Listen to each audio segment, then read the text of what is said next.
Welcome to असवा food. अस्सलाम वालेकुम। आज हम बना रहे हैं ईद स्पेशल के अंदर अफगानी स्टाइल कढ़ाई, जो कि हाईवे स्टाइल कढ़ाई होती है और इसमें हमें ग्रेवी भी चाहिए और जायका भी चाहिए। तो किस तरह से हम बनाएंगे इस कढ़ाई को जिसमें हमें बाज़ार का लुक भी आए और मज़ेदार और स्मूथ इसका मसाला भी हो।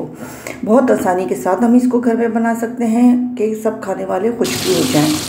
बहुत इजी तरीका है और आसान है, मज़ेदार है, इतना स्मूथ इसका मसाला बनता है कि वाकई आप कहेंगे कि कढ़ाई बनी है। चलें आप इस रेसिपी को फॉलो करते हुए आप भी बनाएं। तो हमने ऑयल ले लिया था 1.5 कप। में ऑयल ज़्यादा चाहिए होता है कढ़ाई के अंदर, बाद में आप स्किप भी कर सकते हैं। 2 मीडियम साइज़ के प्याज लिए, 1.5 kg हमारे पास चिकन है।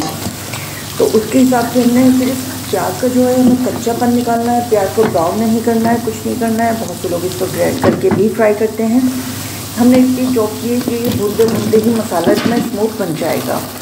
अच्छा, इसकी हम अच्छी सी बुनाई करेंगे जब तक कि कलर नहीं आ जाता। इसके ऊपर बहुत अच्छे से इसका चिकन का कच्चापन निकल जाना चाहिए।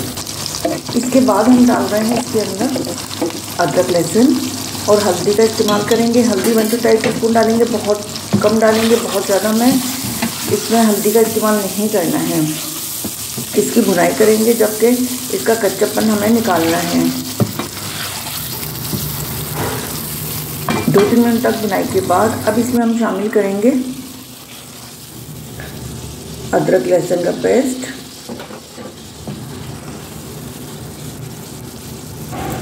और ये टमाटर हमने बॉईल करके इसकी स्किन उतार ली थी और स्किन उतारने के बाद ग्राइंड कर लिया है मिक्सी में और इसको हम डाल देंगे। इसमें मैं थोड़ी सी डाल रही हूँ, 1/2 टीस्पून से भी कम, सिर्फ कुटी हुई मिर्च डाल रही हूँ, पिसी हुई मिर्च नहीं डालनी है। नमक आप अपने टेस्ट के हिसाब से इसमें डालें।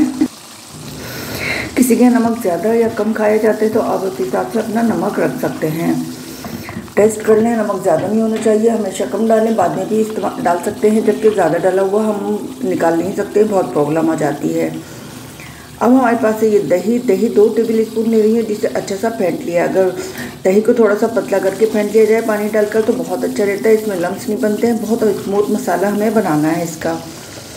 तो ये देखें आप, प्याज बिल्कुल मसाला के अंदर बिल्कुल मिक्स हो चुकी है, हमें ग्राइंड करने की ज़रूरत नहीं थी। बहुत इजी तरीके से हम बनाएंगे कि हमें मुश्किल भी ना हो। तो काली मिर्च डाल दी मैंने 1 टीस्पून भरकर।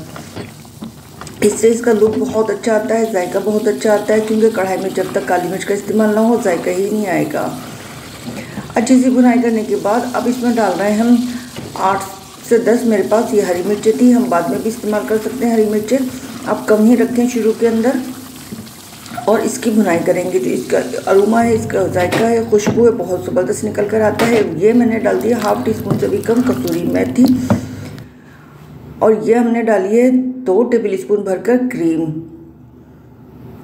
क्रीम से बहुत स्मूथ इसका मसाला बनता है। बहुत ही देखें आप कितना स्मूथ मसाला इसका तैयार हो चुका है। तो हमें मसाला भी चाहिए और जायका भी चाहिए, तो दोनों चीज़ें इस कढ़ाई के अंदर हैं। तो आप इसको ज़रूर फॉलो करें। और गार्निश कर देंगे हम हरी मिर्च, धनिया और अदरक के साथ। तो आप इसको नान के साथ, चपाती के साथ, दोनों तरह से सर्व कर सकते हैं। ये पराठे के साथ भी बहुत मज़े की लगेगी। बहुत इजी रेसिपी है, आप इसको ज़रूर ट्राई कीजिएगा। फीडबैक ज़रूर दिया करें। चैनल पे अगर नए हैं तो चैनल को सब्सक्राइब भी करें। फीडबैक ज़रूर दिया करें, बताएं आपकी कैसी बनी। अगर आपने बनाई है तो पिक्चर भी शेयर कर दिया करें।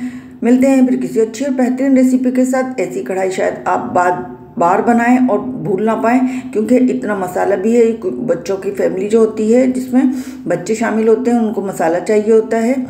तो ये मसालेदार हमारी कढ़ाई तैयार है।